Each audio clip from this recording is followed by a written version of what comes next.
Hey guys, my name is Phil Schinbein. I am a drum stuff guy. Loved using that. I gotta use it more often. Anyway, I recently had a bass drum come in that had some extra holes in it and in need of filling, obviously. So they brought it to fill the filling need of holes that needed filling. I thought it would be a good chance to experiment a little bit. Sort of. I plugged the holes like normally. You know, use a plug cutter and cut off an offcut, cut plugs out of an offcut and glue them in place and whatnot. But I made them flush on the inside, but not flush on the outside of the shell. All right, so I left a little gap at the top, which I then filled with epoxy. But the epoxy, I mixed it up with a bunch of silver sparkle glitter, essentially. Check this out. Here's what I did and what I used and how I made it happen.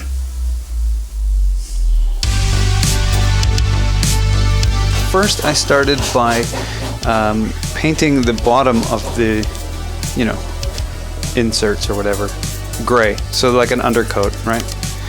And then I used this two-part epoxy that I got from Timbukon and some silver sparkle from the dollar store and a little plastic cup from some weird dessert treat thingies that Stephanie likes.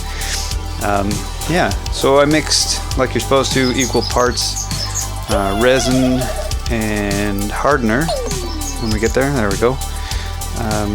And then I threw in a ton of that silver sparkle glitter stuff. It comes in different sizes. This is kind of a medium-sized flake, so to speak. Oh, that might have been a bit too much. And I just mixed it up with a toothpick. It's funny how much of my workshop is random stuff like toothpicks and popsicle sticks and whatnot.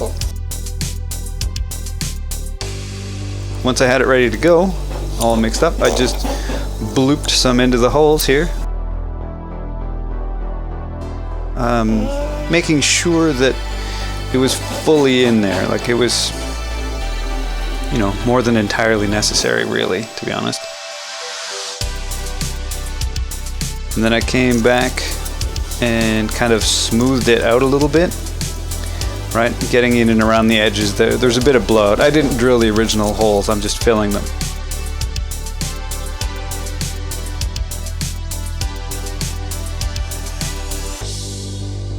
And then this is extra fancy. Ready? Ooh, disco fabulous. Yeah, so then the heat gun is just to kind of make sure there's no air bubbles in the epoxy and to kind of flatten it out a bit on the top as well. And now we wait. Yeah, so there you go. There's a way to make holes disappear in a sparkle wrapped drum shell. If you have, say, like a different colored sparkle wrap on it, you would want to dye the epoxy with a transparent pigment, I guess, a dye or stain or whatever, before adding the sparkles to it.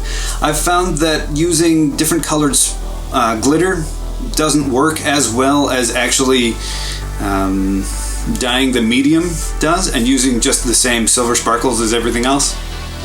It works much better. It's more consistent color-wise, right?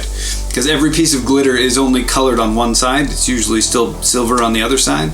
There you have it. If you like this and, everything else that I'm doing, or, this stuff behind me or whatever, or, my beard, I guess, feel free to share, like, and subscribe, hit the notification bell, and all that fun stuff.